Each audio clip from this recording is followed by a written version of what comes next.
Halo, Assalamualaikum warahmatullahi wabarakatuh. Kami dari kelompok 4 atas nama Angelika Dwi Permatasari, Bella Puspitasari, Eklesia Avia Cahya, Intan Larasati, dan Karisma Sekar Eka Wardani. Di sini kami akan menjelaskan tentang penerapan konsep dasar strategi pembelajaran di sekolah 3T, terdepan, terpencil, dan tertinggal. Pendahuluan. Strategi pembelajaran dapat diartikan sebagai setiap kegiatan yang dipilih yang dapat memberikan fasilitas kepada peserta didik menuju tercapainya tujuan pembelajaran tertentu. Strategi pembelajaran memiliki konsep dasar yang perlu dipahami agar mengetahui rencana yang akan disusun menjadi strategi dalam meningkatkan efektivitas pembelajaran. Strategi pembelajaran dapat membantu suatu negara meningkatkan mutu pendidikan. Menurut survei Political and Economic Consultant atau PARC, kualitas pendidikan Indonesia berada pada tingkat 12 dari 12 negara di Asia. Salah satu faktor yang menyebabkan rendahnya kualitas pendidikan Indonesia ialah kurang meratanya fasilitas dan pelayanan pendidikan di daerah 3T atau daerah terdepan, terpinggir, dan tertinggal. Konsep strategi dasar pembelajaran sangat penting dipahami seluruh tenaga pendidik, terutama yang berada di daerah 3T. Hal ini dapat meningkatkan kualitas tenaga pendidik dan dapat merubah mutu pendidikan di daerah 3T melalui konsep dasar strategi pembelajaran.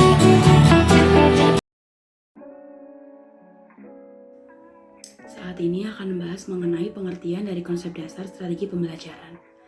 Konsep strategi pada awalnya diterapkan dalam kemiliteran dan di dunia politik. Banyak dari mereka menggunakan konsep strategi dalam menyusun suatu rencana. Konsep strategi tidak hanya diterapkan dalam militer maupun dunia politik saja, tetapi sudah banyak diterapkan dalam bidang manajemen, bidang usaha, pengadilan, dan juga di pendidikan. Seiring dengan berkembangnya zaman, sudah banyak para pendidik menggunakan konsep strategi dalam dunia pendidikan, terutama dalam proses belajar dan mengajar. Mengenai pengertian dari konsep dasar strategi pembelajaran sendiri, banyak dari beberapa ahli mengemukakan pendapatnya, seperti yang disampaikan oleh Al-Mukhtar pada tahun 2007. Beliau mengatakan bahwa strategi pembelajaran adalah salah satu kegiatan proses pembelajaran yang dipilih dan digunakan para pendidik secara kontekstual, sesuai dengan karakteristik peserta didik, kondisi sekolah, lingkungan sekitar, dan tujuan pembelajaran yang telah ditentukan. Strategi pembelajaran itu sendiri terdiri dari metode, teknik, dan prosedur yang akan menjamin bahwa peserta didik akan betul-betul mencapai tujuan pembelajaran. Sedangkan Trianto berpendapat bahwa pembelajaran merupakan interaksi dua arah pendidik dan peserta didik. Di antara keduanya terjadi komunikasi yang terarah menuju kepada target yang telah ditetapkan. Terjadinya proses pembelajaran ditandai dengan adanya interaksi edukatif yang terjadi. Menurut Suparman, pada tahun 1995, beliau mengatakan bahwa strategi pembelajaran adalah perpaduan urutan kegiatan proses pembelajaran dari tahap-tahap yang perlu dilalui dan diikuti dalam penyajian materi pembelajaran, sedangkan metode atau teknik pembelajaran merupakan prosedur teknis pengorganisasian bahan dan pengelolaan peserta didik dalam proses pembelajaran yang sedang berlangsung.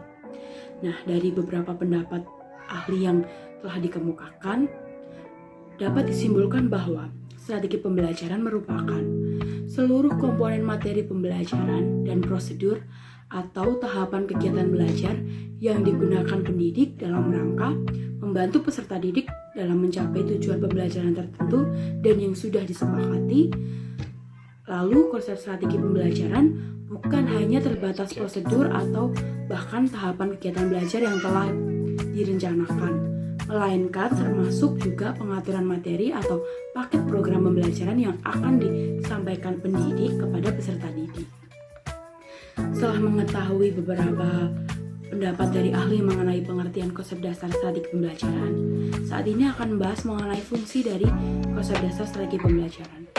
Berbekal dari pengertian yang disampaikan oleh beberapa ahli tersebut, kita dapat merumuskan fungsi dari konsep strategi pembelajaran sendiri menjadi 4. Yang pertama, menyampaikan isi pembelajaran kepada peserta didik dengan terstruktur dan terperinci. Yang kedua, merancang bahan ajar akan disampaikan oleh peserta didik dalam pembelajaran. Yang ketiga, sebagai pedoman kriteria untuk mengevaluasi atau menginovasi dari bahan ajar yang telah ada sebelumnya. Jadi ketika proses belajar mengajar berlangsung, ketika tidak adanya keselarasan antara pendidik dan peserta didik, dengan adanya konsep ini, maka pendidik maupun peserta didik dapat mengevaluasi serta menginovasi sehingga akan menjadi suatu kegiatan yang lebih baik nantinya.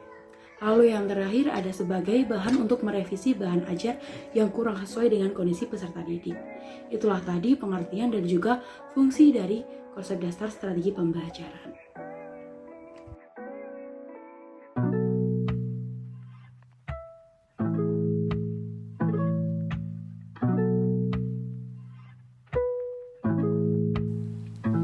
Selanjutnya yaitu jenis-jenis strategi pembelajaran.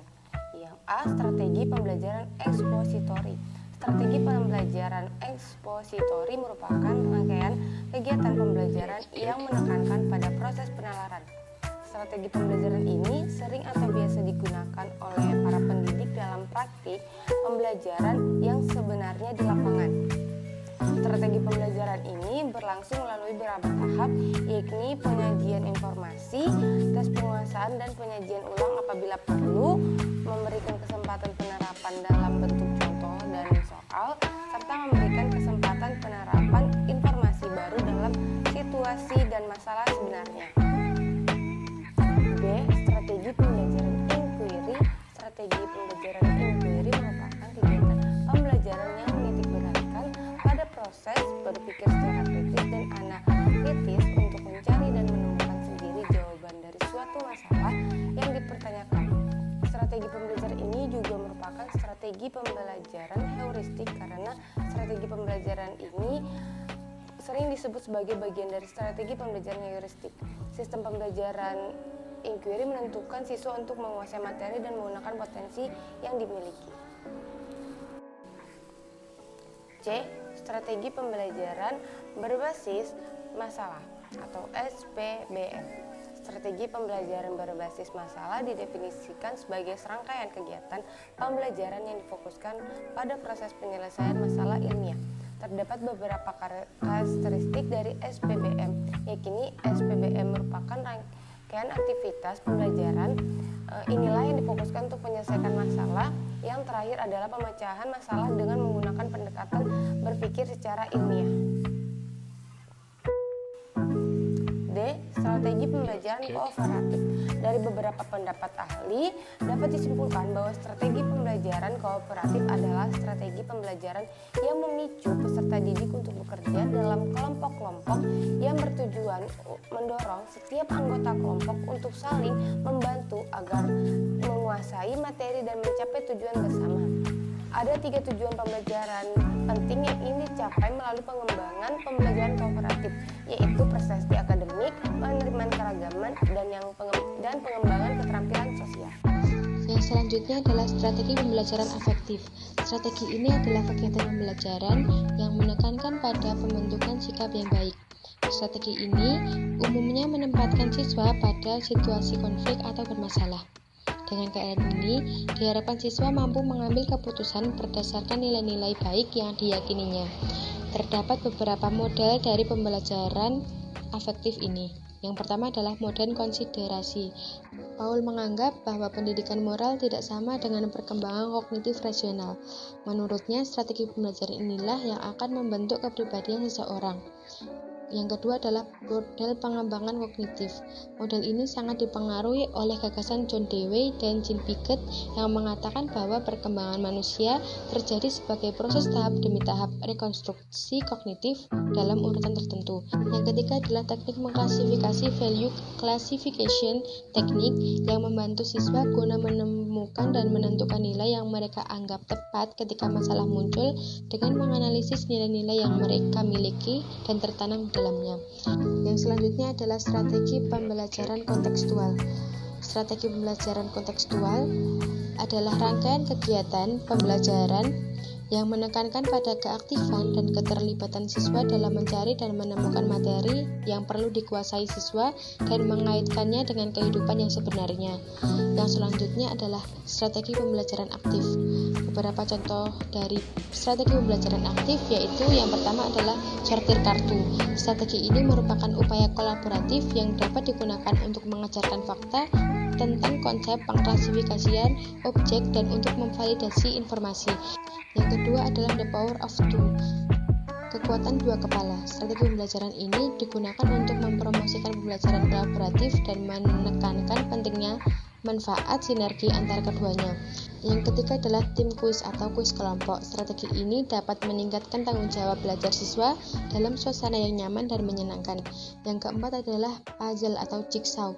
Strategi ini merupakan strategi yang menarik ketika materi yang dipelajari dapat dibagi menjadi beberapa bagian. Keuntungan dari strategi ini adalah semua siswa dapat berpartisipasi dalam pembelajaran. Yang kelima adalah semua bisa jadi pendidik. Strategi ini memberikan kesempatan untuk bertindak sebagai pendidik teman. Dengan strategi ini, siswa yang tidak mau terlibat aktif akan berpartisipasi dalam pembelajaran. Yang keenam adalah snowballing. Strategi ini digunakan untuk mendapatkan jawaban yang muncul dari diskusi siswa, mulai dengan kelompok kecil, pindah kelompok yang lebih besar, dan berakhir dengan 2 atau 3 jawaban yang disepakati siswa dalam suatu kelompok tersebut. Yang ketujuh adalah mencari informasi. Dalam strategi ini, siswa akan membentuk kelompok dan mencari informasi dan menjawab pertanyaan. Biasanya tercakup dalam pembelajaran. Yang kedelapan adalah peer listen, belajar dari teman. Strategi ini membantu memotivasi siswa untuk mengajarkan materi kepada temannya. Yang kesembilan adalah mencari pasangan. Strategi ini digunakan untuk meninjau materi yang diberikan sebelumnya. Namun, strategi ini memberikan tugas kepada siswa untuk menyampaikan topik yang diajarkan terlebih dahulu dan juga dapat menyampaikan materi baru jika mereka telah mengumpulkan pengetahuan saat memasuki kelas. Yang ke-10 adalah sel belajar. Strategi ini mengacu pada suatu bentuk pembelajaran kolaboratif di mana siswa bertanya dan menjawab secara bergantian berdasarkan bahan bacaan yang sama. Yang selanjutnya adalah strategi pembelajaran kuantum. Strategi pembelajaran kuantum adalah program pembelajaran yang dipercepat dari Learning Forum, sebuah perusahaan pendidikan internasional yang berfokus pada pengembangan keterampilan akademik dan pribadi. Dalam program ini, siswa yang berusia 9 hingga 24 tahun mendapatkan kiat-kiat untuk meningkatkan kreativitas, komunikasi, perkembangan, dan kemampuan menghadapi segala hal dalam hidup.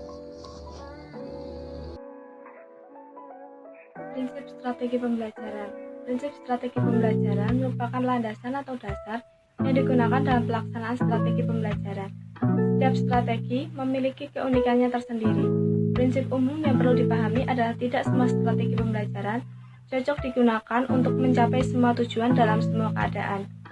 Prinsip strategi pembelajaran yang berlaku di Indonesia mengacu pada standar yang telah ditetapkan pemerintah, yaitu interaktif, inspiratif, menyenangkan, menantang, dan memotivasi peserta didik untuk berpartisipasi aktif serta memberikan ruang yang cukup bagi prakarsa, kreativitas, dan kemandirian sesuai dengan bakat, minat, dan perkembangan fisik serta psikologis peserta didik. Oleh karena itu, setiap satuan pendidikan perlu melakukan perencanaan, pelaksanaan, serta penilaian proses pembelajaran untuk meningkatkan efisiensi dan efektivitas ketercapaian kompetensi lulusan. Pendidikan sekolah 3T. Pendidikan merupakan faktor penting untuk memajukan dan mempertahankan negara. Pola pikir mendorong manusia untuk melakukan perubahan. Dampak dari letak geografis Indonesia mengakibatkan mengakibatkan Indonesia memiliki wilayah heterogen. Kondisi ini menimbulkan permasalahan baru, yaitu tidak meratanya pelayanan dan fasilitas pendidikan, terutama di daerah 3T. Presiden Joko Widodo menekankan peraturan Presiden nomor 63 tahun 2020 mengenai penetapan daerah tertinggal tahun 2022 sampai 2024.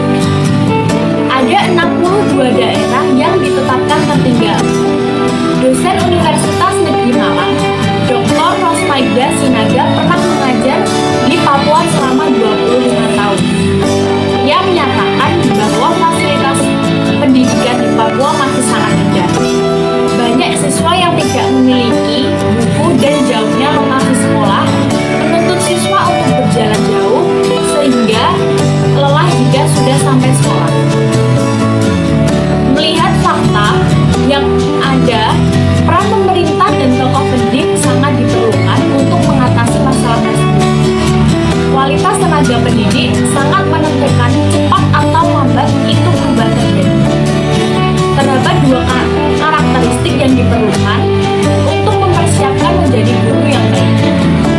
Dua hal tersebut ialah kualifikasi akademik dan training untuk guru. Konsep dasar strategi pembelajaran dapat menjadikan wadah sebagai implementasi kedua hal tersebut.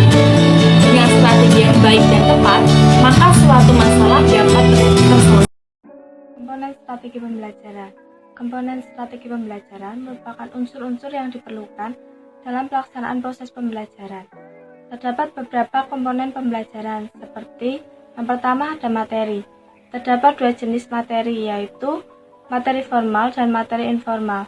Materi formal adalah materi yang isi dari pelajaran tersebut terdapat dalam buku teks resmi atau buku-buku yang tersedia di sekolah. Sedangkan materi informal yaitu bahan-bahan pelajaran yang sumbernya berasal dari lingkungan sekolah yang bersangkutan. Yang kedua ada metode. Metode merupakan upaya pengajar dalam menyampaikan pesan pembelajaran kepada peserta didik untuk mencapai tujuan pembelajaran. Terdapat beberapa metode pembelajaran, yaitu metode ceramah, diskusi, dan metode demonstrasi atau mengajar menggunakan peragaan. Yang ketiga ada media. Media merupakan bentuk atau saluran yang berguna untuk menyampaikan pesan atau informasi pendidikan, berupa guru, alat elektronik, media cetak, media audiovisual, dan lain-lain. Ada beberapa nilai praktis media pembelajaran, yaitu membuat konsep yang abstrak menjadi konkret, melampaui batas indera, waktu, dan ruang, memberikan kesempatan pengguna mengontrol arah maupun kecepatan belajar, membangkitkan keinginan dan motivasi belajar, dan yang kelima dapat memberikan pengalaman belajar yang menyeluruh dari yang abstrak sampai yang konkret. Lalu komponen yang keempat ada komponen urutan kegiatan pembelajaran. Melalui komponen urutan kegiatan dapat diketahui cara memulai, menyajikan, dan menutup pelajaran, serta materi yang akan disampaikan dapat terstruktur dan memudahkan peserta didik dalam menerima materi. Urutan kegiatan pembelajaran dapat dibagi menjadi beberapa subkomponen, yaitu yang pertama subkomponen pendahuluan. Kegiatan awal dengan cara memberikan motivasi kepada peserta didik. Subkomponen penyajian, kegiatan ini menanamkan pengetahuan baru dan mengembangkan pengetahuan yang telah dimiliki peserta didik. Lalu ada subkomponen penutup, dilaksanakan untuk memberikan kesimpulan serta menegaskan ulang dan melakukan penilaian penguasaan materi melalui tes formatif maupun umpan balik. Komponen pengelolaan kelas terbagi menjadi 3. Yang pertama, A. Mengelola kelas itu seni dan keterampilan. Mengajar itu mengandung seni dan keterampilan seperti gerak-gerik tubuh, intonasi, dan nada berbicara yang digunakan sangat menentukan kejelasan materi yang disampaikan. B. Mengelola kelas itu memerlukan perencanaan. Rancangan tersebut bersiapan tertulis sebagai pedoman pembelajaran, termasuk waktu dan sikap antisipasi jika terjadi penyimpangan pada peserta didik. C. Mengelola kelas adalah mengatasi masalah belajar. Guru harus memusatkan perhatian ketika pembelajaran berlangsung agar pembelajaran dapat berjalan efektif dan efisien.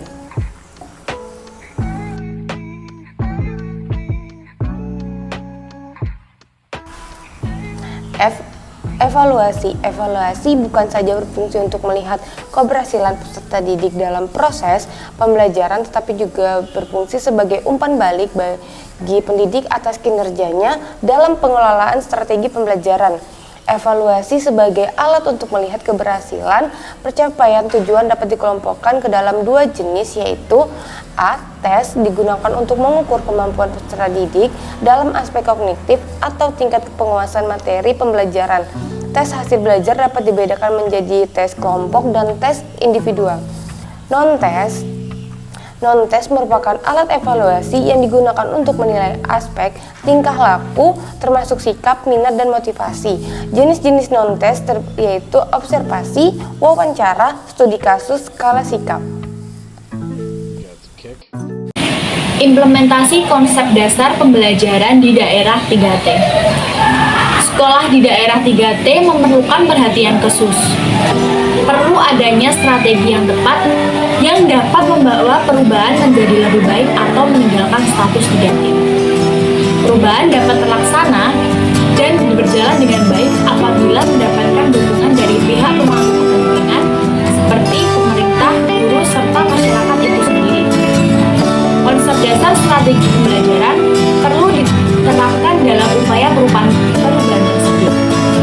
Masyarakat yang berada pada wilayah 3T pada umumnya masih memegang erat nilai-nilai tradisional atau kebudayaan.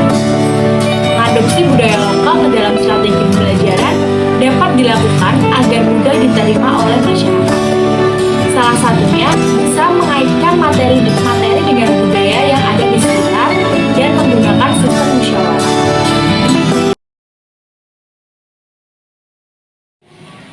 Kesimpulan, sekolah yang berada di daerah 3T memerlukan perhatian khusus. Hal ini dapat dilaksanakan melalui penerapan konsep dasar strategi pembelajaran. Konsep dasar strategi pembelajaran merupakan seluruh komponen materi, pembelajaran, dan prosedur atau tahapan kegiatan belajar yang digunakan pendidik dalam rangka membantu peserta didik mencapai tujuan pembelajaran tertentu. Secara garis besar, fungsi dan tujuan dari konsep dasar strategi pembelajaran ialah untuk merancang bahan ajar dan cara untuk menyampaikan isi pembelajaran kepada peserta didik dengan terstruktur, supaya peserta didik dapat menerima materi atau apa yang disampaikan oleh pendidik